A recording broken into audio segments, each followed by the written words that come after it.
Eh bien, bonjour à tous. Nous sommes en direct pour ce 10e numéro des experts de la factu. Aujourd'hui, alors on a un thème un peu balai, puisqu'on a appelé ça cas particulier. Et en fait, vous allez voir qu'on va évoquer des sujets pratiques, hein, que vous connaissez tous dans vos dossiers, puisqu'on va parler des notes de débit, des notes d'auteur, on va parler des cartes cadeaux. Ça, c'est un sujet pour pas mal de commerces, hein. Donc, il est évidemment essentiel de comprendre comment ça va s'inclure et s'incorporer dans cette réforme de la facturation électronique.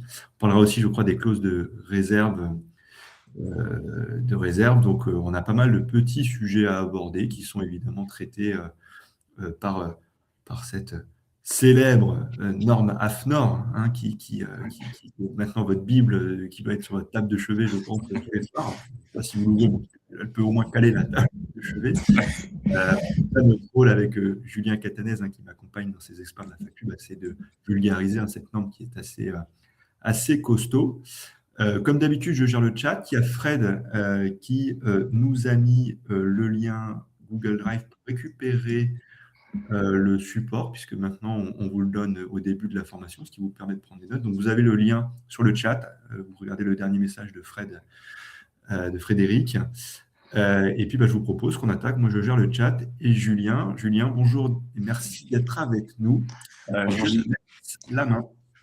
Bonjour Gilles, bonjour à tous. Merci beaucoup. Ouais, c'est un plaisir d'être là une nouvelle fois pour parler facture électronique. Effectivement, on continue à dérouler les cas. Alors, il y a certains épisodes dans lesquels il y avait vraiment une thématique pour les cas d'usage. Là, c'est des cas qui n'ont pas forcément de lien entre eux, mais qu'on ne pouvait pas raccrocher à une grande thématique. Donc, c'est un épisode cas particulier. Donc, ne cherchez pas de fil rouge cette fois-ci. C'est des cas un peu spécifiques qu'on a regroupés dans cet épisode. Donc concrètement, les cas numéros 18, 26, 35 et 25, qui ont été déjà cités par Gilles, qu'on va examiner comme d'habitude en essayant d'être le plus pratique possible et en se basant uniquement sur la norme AFNOR. Donc le travail qu'on a fait, c'est de prendre le texte de la norme et simplement de le retravailler, hein. Mais on se base effectivement sur ce texte qui est la Bible en la matière, c'est ce que disait Gilles. Je ne sais pas s'il est sur votre table de chevet, mais il est sur la nôtre en tout cas. Un petit point sur ce texte. Il y a eu la journée facture électronique hier. Et il y a des infos qui ont été données justement sur cette norme. J'en profite pour remercier Fred qui nous a remonté l'info, qui était présent sur place. Et donc, il est prévu une mise à jour de la norme sur le mois de mai, avec des ajouts de chapitres sectoriels, voilà, des choses comme ça. Donc, ça veut dire que le texte va bouger. Vous le verrez dans le texte actuel, qui est déjà dans sa version 1.3 aujourd'hui, hein. Donc, il y a déjà eu des mises à jour qu'on avait déjà intégrées dans le déroulé. Vous verrez qu'il y a certains cas aujourd'hui sur lesquels il y a noté en cours de discussion. Donc, peut-être que ces cas seront précisés dans la prochaine version. Peut-être qu'il y aura de nouveaux cas. En tout cas, on suit évidemment le sujet et on fera ce qu'il faut pour pouvoir vous les décortiquer comme d'habitude. Voilà pour le petit point d'actualité. On va démarrer avec le premier cas et la gestion des notes de débit. Alors, ce n'est pas forcément des cas compliqués à chaque fois, hein. Il n'y a pas toujours d'énormes complexités, mais c'est toujours bien de savoir comment ça se passe concrètement. Et le cas des notes de débit en fait partie. Alors, sur les notes de débit, c'est un document qui n'est pas une facture et qui fait état d'une somme qui est due entre un vendeur et un acheteur. Bon, voilà, ça c'est la définition. Si on s'en tient à ça, ça n'est pas une facture, puisqu'il n'y a pas toutes les mentions obligatoires de la facture, donc ça n'a pas la valeur juridique d'une facture, et elle donne lieu à une facture ensuite. Donc j'ai une note de débit qui est un document un peu informel qui se fait dans un premier temps, et qui ensuite donne lieu à une facture qui, elle, a toutes les mentions. Donc c'est un document un peu bancal, j'allais dire, entre les deux, mais juridiquement, ça n'est pas une facture. Donc c'est des documents qui peuvent être émis, une note de débit dans différents cas. Vous en avez quelques-uns qui sont cités, un ajustement, des frais accessoires, etc. Mais en tout cas, on n'a pas les mentions de la facture. Donc du coup, le traitement est simple. Une note de débit, si elle n'a pas les mentions obligatoires d'une facture, c'est-à-dire si elle ne se présente pas comme une facture, ça n'est pas une facture. Et c'est tout simplement hors du champ de la facture électronique. Donc je ne suis pas censé tenir compte des notes de débit dans tout ce schéma de la facture électronique. C'est complètement hors champ. Par contre, évidemment, la facture qui vient après et qui vient formaliser en bonne et due forme ce qui avait peut-être été mis avant sur une note de débit, cette facture-là, elle suit le régime de la facture électronique classique. Donc, je ne vais pas le redétailler, hein, mais invoicing, e-reporting, en fonction du cas. Mais c'est cette facture-là qui doit respecter l'obligation de facture électronique, et ça n'est pas la note de débit. Il y a un cas qui est noté dans la norme. En fait, il y a 2 cas un peu spécifiques sur la note de débit.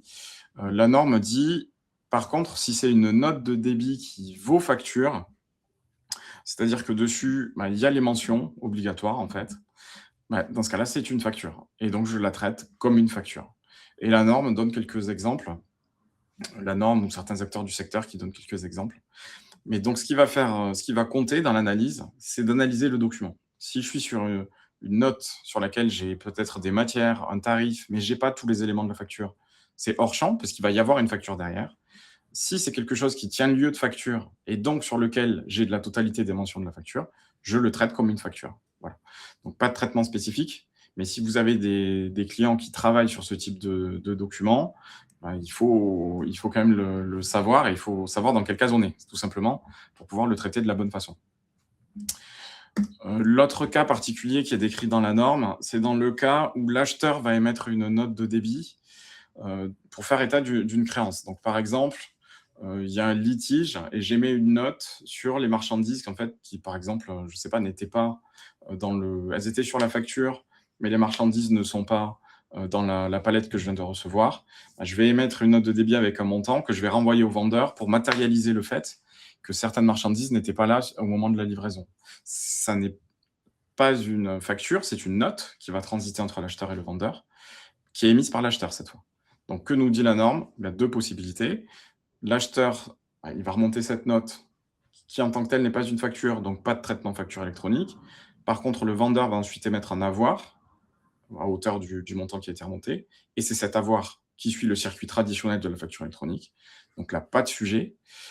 Voie numéro 2, si je suis dans un schéma d'autofacturation, et je vous renvoie au replay de l'épisode qu'on a fait sur cette thématique de l'autofacturation.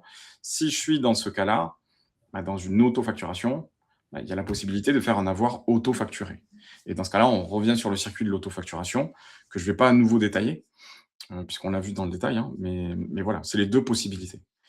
Donc, si je récapitule sur ce schéma, les notes de débit, le cas classique, c'est une note de débit donc, qui est un document qui n'est pas une facture, qui ne contient pas les mentions d'une facture.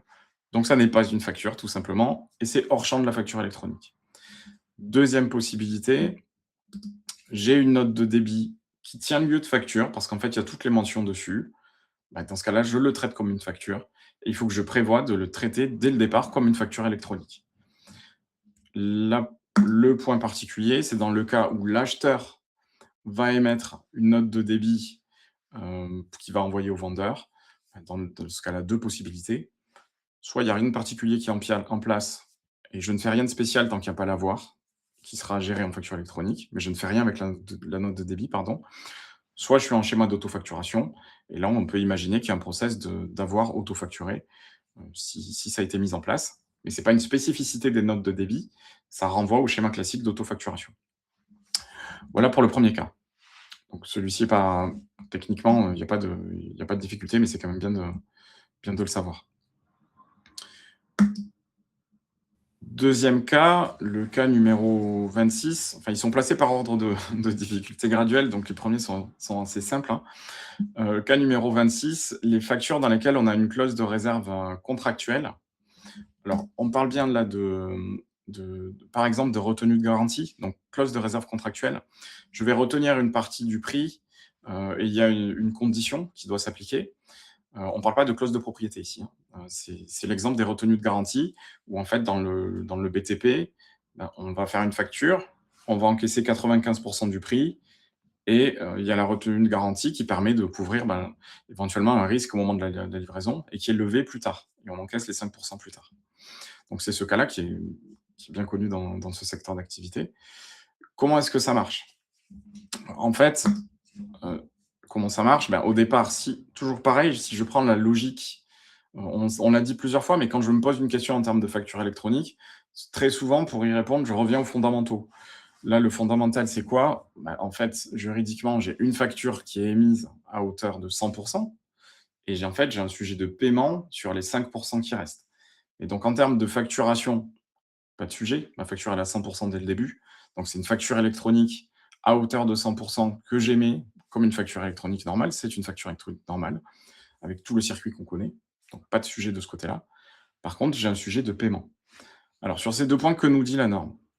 Sur la partie émission de la facture, la norme nous dit on ne peut pas techniquement, dans les champs de la facture électronique, prévoir une sorte d'échéancier dans lequel on va mettre des conditions et dire, dans un champ normé, bah, ces 5% ne se déclenchent que si, etc. Ça n'est pas prévu dans la norme. Donc, si je veux le mentionner, je peux mettre un champ libre dans lequel je vais pouvoir mentionner cette clause et décrire tout ce que je veux. J'ai un champ descriptif qui me permet d'ajouter toutes les mentions que je veux. Donc, cette mention-là, je peux tout à fait la porter sur une facture électronique. Il n'y a pas de sujet. C'est ça, en gros, si on doit résumer. Ensuite, il y a la question du paiement. Et la question du paiement, j'ai un sujet de TVA et j'ai un sujet de statut. Sujet de TVA, si je suis au débit, bah, en fait, il n'y a pas trop de problème. J'ai émis ma facture de 100% au départ. Je suis au régime de TVA sur les débits. Ma facture, bah, la TVA est exigible immédiatement. Je n'ai pas d'e-reporting d'encaissement. Donc, pas de sujet particulier. Si par contre la réserve n'est pas levée, il faudra que j'émette un avoir.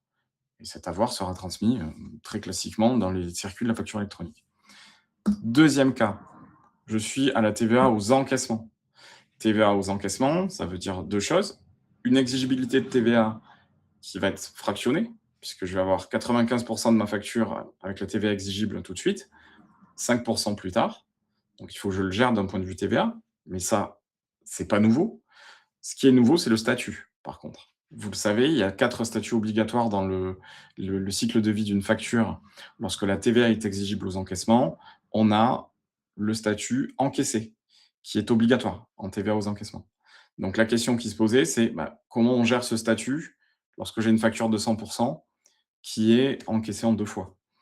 Là, en fait, ce qui va se passer, c'est que je vais déclarer en e-reporting de paiement 95% au moment où je touche les 95%. Donc, j'ai un premier statut encaissé qui part au premier encaissement et j'aurai un deuxième statut encaissé qui va partir pour les 5% restants au moment où j'encaisserai le solde et les 5% de retenue de garantie. Donc, ça m'a pris 5 minutes de tout expliquer, mais si on doit le résumer, pas de traitement spécifique, c'est assez intuitif en fait quand on connaît bien les fondamentaux de la facture électronique. Un sujet de facture, un sujet de paiement. Sujet de facture, il n'y a pas de débat. Ma facture fait 100% du montant, donc je la traite de façon classique dans le schéma de la facture électronique. J'ai un sujet sur l'encaissement. Le sujet que je vais avoir, c'est que si je suis en TVA aux encaissements, il faut que je déclare mes encaissements, statut encaissé de la facture. Et ce que nous dit le texte, c'est que vous déclarez à chaque fois qu'il y a un encaissement. Donc je fais un statut encaissé de 95% et un statut encaissé pour les 5% qui restent. Aucune spécificité. Voilà, je ne sais pas s'il y a des questions, mais ces deux cas-là ne sont pas particulièrement techniques. Alors, tu avais encore une dernière slide avant de passer au cas suivant, je crois. Oui, c'est juste la fiche technique, je la mets plus pour mémoire dans le support, mais c'est juste les champs. Voilà. Ok, alors attends, parce que du coup, il y a quelques questions. Alors, attends, les questions elles fusent même, je dirais. Donc, si on revient sur cette retenue de garantie, il y a Marcia qui nous dit « Donc, la facture restera en attente de statut encaissé à 100% pendant 1 an, puisque c'est le délai de paiement de la retenue de garantie. » C'est ça. On est d'accord. Et il y a Marc qui lui dit « Donc, on déclare la mention encaissée même sur un paiement partiel inférieur à 95%. » Oui. Oui, c'est pour ça que je dis qu'il n'y a pas de particularité. C'est-à-dire que même une facture classique, si je la touche en 2 fois, je vais devoir déclarer 2 encaissements. Donc, ce n'est pas spécifique aux retenues de garantie. C'est un principe de base en matière de facture électronique. Je suis en TVA aux encaissements. Chacun de mes encaissements doit remonter pour que l'administration puisse avoir la notion de l'exigibilité de la TVA. Donc, que ce soit 5% de retenue de garantie ou une facture de prestation de service que je vais encaisser en 3 fois, chaque encaissement doit être remonté pour que, en termes de TVA, ça soit carré. Il me semble que c'est dans le dernier ou l'avant-dernier expert de la facture qu'on parlait justement des paiements partiels. Donc, ça Oui, renvoie exactement à celui-là, hein. exactement. C'est-à-dire que quand tu remontes un statut encaissé, ça peut être sur un montant partiel. Tout à fait. Et donc, d'ailleurs, il y a une question. Je remets mes lunettes. Hop. Donc, c'est Michel qui nous dit comment techniquement peut-on gérer 2 statuts encaissés en fonction du montant? Est-ce que c'est avec un pourcentage? Donc, je pense que non. Quand c'est un paiement partiel, tu remontes en euros le montant Oui, encaissé, en fait. oui, c'est ça. En Oui, c'est gros, ça. hein, pourcentage. Ouais, Là, en l'occurrence, c'est 95,5 parce que c'est l'usage de la retenue. voilà. Mais voilà. Ce sujet des paiements partiels, hein, si vous voulez vous le replonger dedans, on l'a évoqué dans le dernier, je crois que c'est le dernier, hein, ou avant-dernier expert de la facture. Je vais le retrouver. Et il est important parce que, évidemment, les paiements partiels, c'est un sujet qui est quand même assez courant, fréquent et qui va se retrouver dans pas mal de situations. Et il était assez technique finalement, hein. On en parlait d'ailleurs avant de démarrer ce live, Julien, sur le fait que finalement, peut-être la marche la plus haute de cette réforme, c'est ce fameux Ouais. e-reporting, que ce soit Ouais. des transactions ou des paiements. Et on en voit encore une fois l'illustration. C'était l'avant-dernier, en fait, les paiements partiels. On les avait vus. Ouais. C'est l'avant-dernier. Ok. C'était l'épisode 11, mais vous le retrouvez sur la chaîne YouTube du Conseil régional. Il y a Bruno qui nous pose une question alors qui est un peu plus générale. Est-ce que le e-reporting de paiement concerne toutes les entreprises ou seulement celles qui sont assujetties à la TVA sur les encaissements? Alors, il y a il y a 2 choses. Il y a e-reporting, il y a la partie e-reporting et on a la partie statut encaissé, le cycle de vie de la facture. Si je refais le schéma de base, le statut encaissé de la facture, je vais le mettre uniquement lorsque je suis en TVA aux encaissements. En fait, c'est pareil, il faut revenir aux fondamentaux. La logique de l'administration, c'est qu'elle veut savoir quand j'ai un encaissement pour déterminer la TVA. Donc, quand je suis au débit, elle s'en moque un peu. Donc, il n'y a pas d'obligation de remonter un statut encaissé lorsque je suis en TVA au débit. Donc, il n'y a que quand je suis en TVA aux encaissements que ce statut est obligatoire. Je ne sais pas si je réponds à la question. C'est parfaitement la réponse. Voilà. C'est TVA à l'encaissement, c'est-à-dire qu'un prestataire de service qui a opté pour les débits n'est pas soumis au flux de e-reporting. Alors, attends, il y en avait encore d'autres, des questions. Alors, de reporting sur les paiements. Ouais, sur les paiements. Sur les paiements, pardon. Voilà. Pardon, excuse-moi. Ouais. Non. Parce que le e-reporting des transactions, c'est vrai qu'il faut peut-être le dire, comme ça au moins il y a Si j'ai des clients particuliers, voilà, c'est ça. C'est-à-dire que e-reporting, si j'ai des clients particuliers, que je fais des factures auprès de particuliers, même si je suis en TVA sur les débits, j'ai du e-reporting, mais c'est du e-reporting de transactions. Parce que mes clients particuliers ne sont pas sur des plateformes, donc je ne pourrais pas leur transmettre des factures via ce biais-là. Donc, c'est du e-reporting de transactions. Je vais déclarer ma facturation auprès des particuliers, par exemple, via du e-reporting. Et là, on n'est pas sur du e-reporting de paiement, mais du e-reporting de transaction. C'est ça. À partir du moment où tu es sur la TVA sur les débits, en fait, ça t'exempte juste de remonter les statuts encaissés. Tout ce qui est encaissement, exactement. Mais tout ce qui est... parce qu'en fait, toute entreprise est soumise au e-reporting des transactions. Hier, on en parlait avec Fred. Et à partir du moment où tu fais de l'achat Amazon, tu pars avec une partie import, tu te retrouves avec des parties de achat, effectivement, achat intracom et hors UE, achat de prestations de services hors UE. Il n'y a que les achats de biens hors UE qui ne sont pas dans le e-reporting sur la partie achat, parce qu'on considère que c'est traité au niveau des douanes, en fait, ce sujet-là. Alors, il y a Christine qui nous dit, alors là, je pense qu'on revient plutôt au premier sujet. Oui. Est-ce qu'une quittance de loyer émise par une SCI soumise à TVA, est une note de débit? Alors, est-ce qu'une quittance est une note de débit? Ça, je ne saurais pas le dire. Est-ce qu'une quittance est une facture? Une quittance, non, ça n'est pas une facture. Donc, c'est plutôt... je pense que c'est plus ça la question, c'est comment je la traite derrière. Enfin, je ne veux pas vous... Le prénom, tu disais, c'était Christine, je crois. Alors, Christine, je ne veux pas vous paraphraser Christine, mais je pense que si derrière votre question, c'est comment je le traite en termes de facture électronique, si c'est une simple quittance, ce n'est pas considéré comme une facture électronique. Pour autant, si j'ai un professionnel derrière, si je suis une SCI soumise à TVA qui facture un professionnel derrière, il faut que j'ai une facture, donc je vais me retrouver dans le schéma classique de la facture électronique. Il faut que ça soit une facture, en fait. C'est plutôt ça ma réponse. Oui, c'est ça. Je pense que c'est ça la réponse. Après, que tu fasses un appel de loyer, je ne sais pas si Quittance c'est le Ouais, patron, un appel de loyer hors flux de facturation électronique, pourquoi pas, mais il faut à la fin faire une facture électronique. Donc, voilà. voilà, t'es taxé. Alors, il y a Marcia qui rebondit. Elle nous dit le statut encaissé est un des statuts obligatoires en e-invoicing, donc il me semble que c'est obligatoire pour tout le monde. Non, non, merci. Il est obligatoire pour les TVA aux encaissements. Donc, il est sur les schémas quand on le voit, effectivement, quand vous voyez le schéma avec les billes vertes, billes jaunes, il y est, mais c'est pour le statut TVA aux encaissements. La logique de l'administration, c'est vraiment la TVA. Donc, elle a besoin de cette info uniquement sur la TVA aux encaissements. Tout à fait. Et il me semble qu'il y a 2 numéros. On avait justement extrait le texte des impôts qui parlait de cette obligation pour les prestataires de services soumis, enfin pour les sociétés soumises à la TVA sur les encaissements. Alors Martial nous dit que c'est pas ce qui a été dit hier à la journée de la facture Ouais, électronique. ok, bon, bah, on creusera le sujet, merci, on ira voir. Si... Alors en tout cas, Marcia, c'est ce qu'il y a Ok. dans le CGI. Après ce qu'ils ont dit hier, mais c'est ce qu'il y a dans le CGI. Tu peux enchaîner parce que je pense qu'on a traité. Oui, c'est bon, Ouais. ok. Le cas d'après, donc c'est... Non, pardon, excusez-moi, j'en ai sauté un. Les notes d'auteur et droits d'auteur. Autre cas un peu spécifique, mais pas forcément lié. On est sur des notes aussi, toujours. En fait, peut-être le fil rouge, c'est ces documents qui ne sont pas tout à fait des factures, comment est-ce qu'on les traite. Toujours pareil, on revient aux fondamentaux, comme à chaque fois. Et avant de réfléchir au traitement de facture électronique, on se pose la question du traitement fiscal. Et c'est ça qui va fonder le traitement de facture électronique. Donc, c'est un sujet qui est régi par le Code général des impôts aussi. La particularité, c'est qu'il prévoit un système de retenue de TVA par l'émetteur de la note d'auteur. Fiscalement, c'est ça. Donc, j'ai l'émetteur de la note d'auteur qui va émettre un document sur lequel il a déjà retenu la TVA.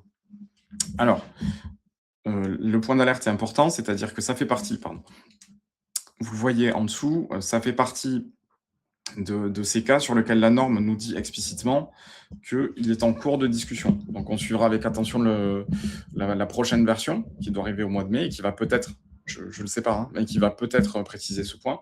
En tout cas, ce qu'on vous présente là, c'est ce qu'il y a dans la version 1.3 de la norme, celle qui est en vigueur aujourd'hui. Le principe de la retenue de TVA, donc on retient le payeur, en fait, ça peut être un éditeur, un producteur, ça peut être la SACEM, la SACD, enfin voilà, on est dans ce schéma-là. Il y a un auteur en face, et donc il reçoit une note sur laquelle il y a déjà 10% de TVA qui ont été retenus par l'émetteur. Donc en fait, c'est pas l'auteur qui pourtant est l'auteur de la prestation, enfin qui est le vendeur dans l'histoire, c'est pas lui qui émet de facture. Il reçoit cette note et il y a déjà la TVA qui est retenue. Alors, là-dessus, ce que nous dit la norme, bah, c'est que dans ce cas, c'est le payeur, donc la SACEM, la SACD, etc., qui a une obligation de e-reporting pour ces sommes-là. Donc concrètement, si je me place, il y a deux possibilités. Soit votre client est du côté de l'émetteur, vous avez la SACEM ou ce type d'acteur dans votre portefeuille client. C'est lui qui doit supporter cette obligation de e-reporting pour remonter les montants qui sont versés aux auteurs sous ce régime de la TVA retenue. D'accord? Sous ce régime-là. Obligation de e-reporting sur l'émetteur. Si vous avez des clients qui, par contre, sont des auteurs qui, eux, reçoivent ces notes sur lesquelles il y a déjà les 10% qui sont retenus, il n'y a pas d'obligation qui pèse sur l'auteur, puisque l'obligation est mise sur l'émetteur. Donc, vos clients auteurs qui reçoivent ce type de notes n'ont pas d'obligation au regard de la facture électronique. Là, le point de complexité, parce qu'il y en a toujours un, il n'est pas très complexe, mais c'est un cas particulier, c'est que il y a l'option pour la renonciation à la retenue. Je peux décider de renoncer à cette retenue de TVA directement par l'émetteur. Si on est dans ce cas-là, c'est-à-dire que l'auteur a expressément renoncé au mécanisme de retenue à la source, dans ce cas-là, ça veut dire qu'il va émettre, lui, sa facture, et donc on revient dans un schéma classique, en fait. On revient dans un schéma classique où on va se poser la question de est-ce que je facture un assujetti? Oui, la plupart du temps, ou pas. Et donc, e-invoicing ou e-reporting en fonction du statut du client, voire même B2G, c'est-à-dire si je facture une entité publique, bah, je suis selon ces règles-là. Mais en tout cas, pas de règles spécifiques. Donc, si je récapitule, quelle question on doit se poser? Si vous avez des auteurs, première question, est-ce que c'est lui qui émet ses factures? Il a renoncé à la retenue à la source et il émet ses factures. Dans ce cas-là, c'est un émetteur de facture classique et il faut le traiter comme tel au regard de la facture électronique. Deuxième option, il perçoit directement des montants et il reçoit une note sur laquelle la TVA est retenue par l'émetteur. Et dans ce cas-là, il n'a rien à faire. Par contre, il y a une obligation de e-reporting du côté de l'émetteur. Voilà. Donc, là, ici, ce que vous avez là, c'est dans le cas où il émet lui-même ses factures. Bah, évidemment, on va regarder est-ce que le client est un assujetti, pas un assujetti, du secteur public, etc. Et on va le traiter de cette façon-là. Mais ça, c'est classique. Je peux même avoir un cas particulier dans le cas particulier, mais qui est fiscal, qui est un cas particulier fiscal, qui n'est pas lié à, c'est pas la facture électronique qui le crée.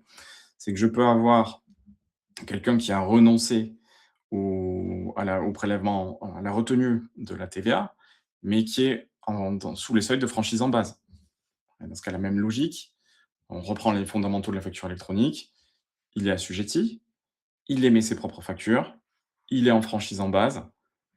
On sait que franchise en base, ce n'est pas un critère d'exonération des obligations de la facture électronique. Donc ça s'applique exactement comme s'il n'était pas en franchise en base, en quelque sorte. Vous avez ici les points techniques pour ceux qui souhaitent voir les champs, les articles, etc. Je ne vais pas les relire. Retenez que c'est un sujet qui est en cours de discussion. Mais voilà, la question centrale, c'est dans quel régime fiscal est-ce que je me trouve? Est-ce qu'il y a des questions là-dessus ou est-ce que tu veux que j'enchaîne? Alors, oui, il y a quelques questions. Attends, parce que c'est allé assez vite. Hop. Je me remets dessus, excusez-moi, j'étais sur autre chose. Alors, pour les droits d'auteur, de nombreux producteurs émettent des notes de droit pour les auteurs qu'ils rémunèrent. Pouvez-vous expliquer comment le producteur fait la déclaration de la TVA collectée pour le compte de l'auteur? Pour les droits d'auteur, de nombreux producteurs émettent des notes de droit pour les auteurs qu'ils rémunèrent. Donc, est-ce qu'on est dans ce cas? Après, est-ce qu'on est bien dans le cas de l'article? Alors, c'est la question que je revienne. Donc, je comprends la question qu'on est dans ce cas-là. Voilà, exactement. Donc, on est dans ce cas-là. Si j'ai une obligation, j'ai une retenue de TVA, j'ai pas d'obligation du côté de l'artiste, j'ai une obligation du côté de l'émetteur qui doit remonter ces montants-là en e-reporting. Voilà, c'est ce que dit la norme. Il doit remonter. Je vais vous retrouver l'endroit où c'est noté. Je suis en train de le chercher. Voilà, c'est ici. Donc, c'est e-reporting par le payeur sur les montants qui sont émis pour ces auteurs sous ce régime-là. Ok. L'autre question, ça recoupe. Ok. Une TVA par le producteur, donc on est sur la même question. Écoute, C'est bon. c'est bon. Écoute, Nicolas, il est content. Voilà, Nicolas, il est content, donc tu peux y aller. Ok, bon, super, merci. Le dernier cas, c'est le cas des bons et cartes cadeaux. Pareil, en fait, ce qu'on va faire, c'est qu'on va revenir au fiscal pour en déduire les applications en termes de facture électronique. C'est toujours la même logique. C'est peut-être celui qui est un peu le plus complexe, enfin, on l'a gardé pour la fin. Comment ça se passe d'un point de vue fiscal? Ça aussi, c'est dans le CGI, hein, donc c'est pas la norme AFNOR là, à ce stade-là. En fait, j'ai deux cas. Ce que nous dit la fiscalité, c'est est-ce que au départ, je connais le lieu d'imposition et le taux de TVA? Voilà. Ça résulte d'un texte européen qui est traduit dans le droit fiscal français. Est-ce que dès le départ, j'ai cette information? C'est-à-dire, est-ce que le bon cadeau, il me permet, on a déterminé dès le début que j'allais pouvoir l'utiliser dans tel cadre, avec tel taux de TVA. Si c'est le cas, on est dans ce qu'on appelle un bon à usage unique. Et dans ce cas-là, l'opération est une opération taxable dès le début, parce que la sortie est déterminée. Dans le deuxième cas, si le lieu d'imposition et le taux de TVA ne sont pas connus au départ, on va prendre des exemples pratiques, hein, mais ne sont pas connus au départ, et dans ce cas-là, on est dans ce qu'on appelle un bon à usage multiple, et donc l'opération n'est pas dans le champ d'un TVA, l'opération de vente du bon. Et l'administration, enfin le droit fiscal français, explique que dans ce cas-là, c'est au moment où l'opération va se matérialiser, c'est-à-dire quand je vais utiliser mon bon à usage multiple, que ça crée une opération qui est dans le champ de la TVA. Donc ces deux situations, elles existent déjà aujourd'hui, hein. Donc soit j'ai un bon précis, et dans ce cas-là, c'est dès le début qu'il y a une opération dans le champ de la TVA, et donc c'est ça qu'il va falloir traiter en termes de facture électronique. Soit j'ai un bon qui n'a pas cette précision, et dans ce cas-là, aujourd'hui déjà en droit fiscal, la vente du bon n'est pas une opération dans le champ de la TVA, c'est une opération de trésorerie, et l'opération taxable est celle qui intervient au moment où je déclenche le bon, et donc je vais l'utiliser et le rendre précis, j'allais dire. Donc c'est ça qui va faire toute la différence. Point d'alerte là aussi, ce sujet également, il est noté dans la norme qu'il est en cours de discussion, donc on est sur des sujets qui peuvent évoluer. Si c'est le cas, évidemment, on vous tiendra au courant dans ces webinaires. Mais encore une fois, ce que vous avez là, c'est ce qu'il y a dans la norme en vigueur. Le premier cas, le bon à usage unique, c'est quel cas? C'est quand je vais acheter, je sais pas, je vais acheter quelque chose qui me donne droit à voir 10 concerts dans cette salle de concert, 10 séances de ciné dans cette salle de cinéma. Dans ce cas-là, tout est défini dès le début, c'est-à-dire qu'on sait que je vais pouvoir l'utiliser ici, et on sait le taux de TVA parce qu'on sait de quelle prestation on parle. Je vais voir 10 concerts, je vais voir 10 films au cinéma. Donc je suis bien dans le cadre d'un bon unique, et donc dans ce cas-là, j'ai directement dès le début une opération dans le champ de la TVA. Ce qui va vouloir dire qu'il va falloir le traiter en facture électronique. Deuxième cas, j'ai une carte cadeau qui me donne 100 € à utiliser dans un réseau de boutiques. Je ne sais pas ni chez qui je vais l'acheter, ni ce que je vais acheter. Il y a une indécision, une imprécision pardon, sur le lieu et le taux. Donc, on n'est pas dans le champ d'une opération taxable à la TVA. L'opération sera taxable au moment où je vais déclencher ce bon et l'utiliser, en quelque sorte. Tout ça, c'est le droit fiscal. Donc, concrètement, si maintenant, on passe à l'étape d'après, qui est de se dire, OK, bon, comment on traduit ça d'un point de vue facture électronique? Bon à usage unique, donc opération taxable.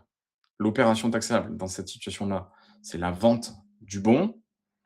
Et donc là, en fait, le régime TVA, il dépend de ce qu'il y a derrière, bien ou service. Bon, ça, c'est classique. Le régime facture électronique, il est classique aussi. C'est-à-dire que si ce bon, il est vendu par un assujetti à un assujetti, c'est du invoicing. Si ce bon, il est vendu par un assujetti à un particulier, c'est du e-reporting. Mais ce qu'il faut retenir dans ce cas-là, c'est que si je suis dans un bon à usage unique, c'est la vente du bon qui crée l'opération taxable à TVA, et donc qui crée l'opération qui doit être traduite en facture électronique de façon classique, invoicing ou e-reporting. Cas numéro 2, pardon, pas cas numéro 2, étape numéro 2, toujours dans le bon à usage unique, le bon va être utilisé après. Mais en fait, là, ce qui va se passer, c'est que vu que l'opération a déjà été taxée au moment de la vente du bon, l'utilisation du bon ne crée pas de nouvelles opérations taxables en droit fiscal, et donc ne crée pas de nouvelles actions en termes de facture électronique. Okay. Il peut y avoir un cas particulier, mais qui est quand même assez fréquent, c'est le cas dans lequel l'émetteur du bon n'est pas le fournisseur. C'est le cas des Smartbox, en fait. Smartbox, Wonderbox, tout ce que vous voulez qui finit par box, où on a une entreprise qui est l'émetteur, mais qui n'est pas le fournisseur du service. Je paye à Smartbox ma box, parce que je ne savais pas quoi offrir à mon beau-frère lors du dernier repas. Donc, je lui ai acheté une Smartbox 100 €, mais je ne sais pas si à l'intérieur, il va choisir le dîner dans un restaurant ou la sortie en montgolfière. Donc, en fait, ça, c'est ces cas-là où on parle d'émetteurs différents du fournisseur, hein. Donc, c'est des cas qui peuvent être fréquents. C'est ce que je veux illustrer avec cet exemple. Donc, quand l'émetteur n'est pas le même que le fournisseur, en fait, je vais avoir une opération supplémentaire dans tous ces cas-là, c'est que je vais avoir une facturation entre l'émetteur et le fournisseur. Parce que l'émetteur va prendre sa com, en fait, sur le sujet. Donc, j'ai une opération de plus à gérer en termes de facture électronique. C'est la facturation de la commission entre Smartbox et le fournisseur qui va rendre le service à la fin. Et cette opération, il n'y a pas de particularité. C'est une opération classique en termes de facture électronique, qui en général va être une opération entre deux assujettis, donc e-invoicing. C'est simplement ça qu'il faut retenir avec cette slide. Donc, je récapitule sur les bons à usage unique. Bons à usage unique, opération taxable dès le départ. C'est cette opération qui est taxable à TVA. C'est cette opération qui doit se traduire en termes de facture électronique. comment elle se traduit? Classiquement, je regarde si on a un assujetti ou un particulier à l'autre bout de la chaîne et je le traite de cette façon. Mais c'est à ce moment-là que je le fais. C'est la vente du bon qui déclenche l'opération en termes de facture électronique. L'utilisation du bon ne déclenche pas d'opération taxable. Donc je ne suis pas dans le champ. Cas particulier, si l'émetteur et le fournisseur sont deux entités différentes, il y a une opération de plus, qui est la gestion de la commission, qui doit être traitée et qui doit être traitée de façon complètement classique. Deuxième cas, donc là, je suis dans le cas des bons à usage multiple. Je ne sais pas au début ce qui va être utilisé. Ce que nous dit aujourd'hui l'administration, enfin, le droit fiscal, c'est même pas du commentaire administratif, hein, c'est le droit fiscal. Ce qu'il nous dit, c'est, bah là, vu qu'il y a cette indécision sur l'utilisation, cette opération-là n'est pas taxable. Opération non taxable, ça veut dire pas de traitement en matière de facture électronique. Donc la vente d'un bon à usage multiple ne déclenche pas quoi que ce soit, ni en TVA, ni donc en facture électronique. Par contre, ce qui le déclenche, c'est en fiscalité. En fiscalité, ce qui le déclenche, c'est l'utilisation du bon cette fois. Et donc, vu que c'est l'utilisation du bon qui le déclenche, bah, c'est là où je dois déclencher quelque chose d'un point de vue facture électronique. Et donc, je le déclenche là aussi de façon classique. Si je suis un hôtel, j'ai quelqu'un qui vient avec son chèque ou son coffret Smartbox et qui vient à l'accueil qui réserve avec ça, bah, c'est à ce moment-là qu'il y a une obligation en termes de facture électronique qui va dépendre du client. Client particulier, e-reporting, client professionnel, e-invoicing. Et même sujet, si l'émetteur et le prestataire ne sont pas les mêmes, bah, dans ce cas-là, il y a aussi en plus cette opération de commission avec cette facture qui doit être traitée. Voilà. J'espère que c'est clair. Je le résume une dernière fois et après j'écoute bien sûr les questions. Deux cas qui ne sont pas des cas nouveaux, qui existent déjà en fiscalité.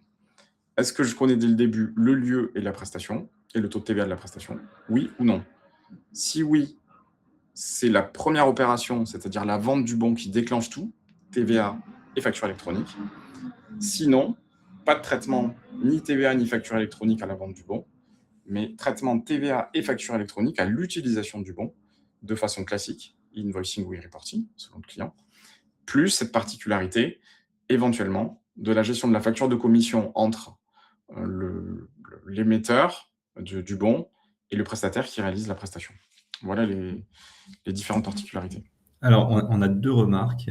La première, c'est sur les bons à usage multiple. Et donc, la remarque, elle est pertinente parce que du coup, si on se place côté acheteur, donc j'achète des bons cadeaux à usage multiple, quand je fais cet achat, je ne reçois pas une facture, puisque le vendeur des bons, je ne sais pas si on peut l'appeler vendeur, mais n'émet pas de facture. Donc, on n'aura pas plus de facturation. En fait, il peut y mettre une note, un document, etc., mais je ne vais pas avoir une facture qui va arriver sur une plateforme, c'est certain, à ce moment-là. En fait, non, vas-y. Non, c'est ça, je n'aurai pas de facture qui va arriver sur une plateforme à ce moment-là parce qu'on considère qu'on est hors champ TVA et donc hors champ facture électronique. Et donc, en fait, ma facture, je l'aurai quand... C'est juste à l'utilisation du bon. Et alors, sur les bons à usage unique, il y a des confrères, il y a eu 2-3 remarques sur le fait que même si on est sur un bon à usage unique, on peut ne pas être sûr du taux de TVA en fonction de l'utilisation du bon. Alors, moi, si je lis strictement le texte sur les bons... Excusez-moi, je me suis trompé de slide. Si je lis strictement le texte, en fait, il faut les deux. Donc, s'il y a une incertitude sur le taux de TVA, là, c'est ce que je lis, en tout cas. Hein, mais s'il y a une incertitude sur le taux de TVA, vu qu'il faut les deux pour que ce soit considéré comme un bon à usage unique, pour moi, s'il y a une incertitude sur le taux de TVA, on n'est plus dans un bon à usage unique d'un point de vue du droit fiscal. Mais c'est une question fiscale déjà aujourd'hui. Hein. C'est pas un sujet facture électronique, mais c'est une question qui doit se poser déjà aujourd'hui, théoriquement. Ok. Tac. Donc, s'il n'y a pas de facture si le bon à usage multiple est perdu par le bénéficiaire. Donc, je pense, Marc, tu fais référence au fait, donc je vends un bon à usage multiple. Donc, on a dit qu'on n'émettait pas de facture. Oui, à ce moment-là. Et donc, si le bon n'est jamais utilisé, on n'émet jamais de flux de facturation. J'imagine que c'est ce que Marc... il n'y a pas de facturation, facture électronique, c'est ce que dit la norme là. Ouais, c'est ce que dit la norme là. OK. Mais on le suivra la mise à jour, hein. Il y aura peut-être des mises à jour, mais c'est ce qu'elle dit en l'état, oui. Je confirme. OK. Je pense qu'on a couvert les sujets. Non, mais j'entends la question pratique est de dire j'ai acheté un bon, je l'achète. Moi, j'ai un flux de trésorerie sur lequel j'ai pas de facture. Après, il n'est pas utilisé et je vais pas récupérer ma somme. Et donc, je me retrouve avec un flux de trésorerie sans justificatif. Et vu qu'il n'est pas utilisé, j'ai jamais de facture électronique. Donc, j'entends bien la question. Ce que dit la norme en l'état, c'est ça. Le fait qu'elle soit en cours de discussion, ça peut vouloir dire qu'il y a encore des débats sur le sujet. Mais ce que dit la norme en l'état, c'est pas de flux de facturation électronique avant l'utilisation du bon. Mais j'entends bien le problème que ça pose. OK, écoute, je pense qu'on peut avancer. Très bien. Je pense à la conclusion, hein, mais oui, c'était les prochains rendez-vous. génial. Donc, prochain rendez-vous, là, cette fois, c'est un atelier de la transfo, donc format un peu plus long d'1h30. Donc, c'est le 26, mardi 26, c'est bientôt. Hein. Donc, sur la gestion du facteur humain et la conduite du changement, il me semble qu'on aura le plaisir d'animer ça avec Julien et Virginie Roitman, qui sera avec Exactement. Donc, je vous rappelle que sur ces formats d'atelier de la transformation, vous avez la possibilité, si vous le souhaitez, de venir sur place au 50 rue de Londres, puisqu'on prévoira quelques chaises, quelques croissants pour vous accueillir, mais comme la plupart de nos animations maintenant, elles seront également disponibles en distanciel. Très bien. Et après, le suivant, pardon, le prochain expert de la facture, le 11 juin. Et le 11 juin, on parle d'auto-facturation. Et donc là, 8h30, 9h15. 8h30, 9h15. Auto-facturation. Ah oui, donc tout à l'heure, j'ai dit... Non, mais c'est qu'on l'avait déjà évoqué, je pense, dans des questions-réponses, parce que tout à l'heure, j'ai dit, je vous renvoie à l'épisode sur l'auto-facturation. Donc, on n'a pas fait d'épisode dédié. Oui, c'est ça, parce qu'on doit les traiter les prochains.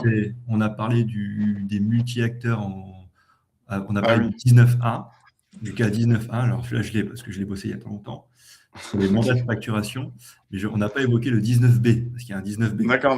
Ok. Ouais, mais je me voyais y répondre, mais peut-être je me trompe. Ouais. Donc, on le verra la prochaine fois. Et le 19B, c'est l'auto-facturation. Je l'ai bossé pour un client il n'y a pas longtemps, donc je suis chaud là. C'est bon, je suis prêt. Non, mais je bosse aussi. Et il ressemble beaucoup au 19A, mais c'est pas la même chose. Il y a des différences assez fondamentales, vous verrez ça, mais je ne vais pas m'avancer. On a le 11 juin, ce sera après la période fiscale, puisqu'on aura fini les déclarations de revenus. Il y a eu beaucoup d'échanges sur le chat, donc je n'ai pas forcément tout pris parce que j'ai vu que les confrères consorts se sont répondus les uns les autres. J'ai vu Fred nous a mis quelques vidéos issues, extraites de la journée de la facture électronique qui se sont tenues mardi et mercredi. Notamment une vidéo de la DGFiP, j'ai perdu son nom, quel idiot. Sébastien Rabineau. Merci Sébastien Rabineau, au sujet du nettoyage de l'annuaire, puisque je fais une petite aparté sur ce sujet, parce que je reçois souvent des demandes des confrères sur cette thématique de nettoyage de l'annuaire, ou plus exactement de complétation de l'annuaire, puisqu'il manque pas mal notamment de SCI, de BNC, d'LMNP qui ne sont pas dans l'annuaire. Alors Sébastien Rabineau a toujours eu le même discours, c'est attendez parce que des mises à jour de l'annuaire sont en cours. Normalement, ces mises à jour doivent intervenir incessamment sous peu. Merci Fred. Fred vient de remettre la vidéo en question. Alors, c'est la position de Sébastien Rabineau. Sachez que nous, on a évoqué quand même le sujet avec la DRFI d'Île-de-France, qui a une position un peu différente. Il pense que c'est pas idiot de remonter les cas au SIE, de dire, voilà, il y a un BNC ou une SCI machin qui apparaît pas dans l'annuaire. Parce qu'en fait, très concrètement, pour que votre client soit dans l'annuaire, il faut qu'il ait une OCFI fiscale à jour. Les OCFI sont plutôt gérés par les SIE. Donc la DRFIP n'est pas tout à fait alignée sur Sébastien Rabineau sur ce sujet-là. J'espère qu'ils ne m'en voudront pas de dire ça et que je ne recevrai pas un mail. Mais en tout cas, sont plus nuancés. Voilà, pardon, sont plus nuancés. Ils ne trouvent pas ça totalement idiot de commencer à solliciter les SIE pour qu'ils mettent à jour les OCFI, parce que peut-être que la grosse mise à jour de l'annuaire sera quand même pas exhaustive. Voilà, donc je vous donne les deux, vous en faites ce que vous voulez. Mais voilà. Et d'ailleurs, j'ai vu que Fred aussi avait mis un autre lien, sur le fait de pouvoir consulter massivement plusieurs sirènes pour vérifier qu'ils étaient dans l'annuaire. Donc, remonter dans la conversation, Fred a mis le lien parce que c'était un sujet assez intéressant qui a été évoqué sur ces 2 journées. Voilà. Merci. Fred vient de le faire. Il est super réactif comme ça. Merci Fred. Ouais. Eh bien, Julien, super. C'était très clair. Parfait. Merci beaucoup. On se retrouve en mai pour l'atelier de la transformation. Et écoutez, aux confrères et consoeurs, bonne fin de période fiscale. On arrive aux IS, là, ça y est, on y est. Et on se détend un peu plus la prochaine fois. Allez, merci à tous, bonne journée, merci Julien. À bientôt. Merci, à bientôt. Au revoir.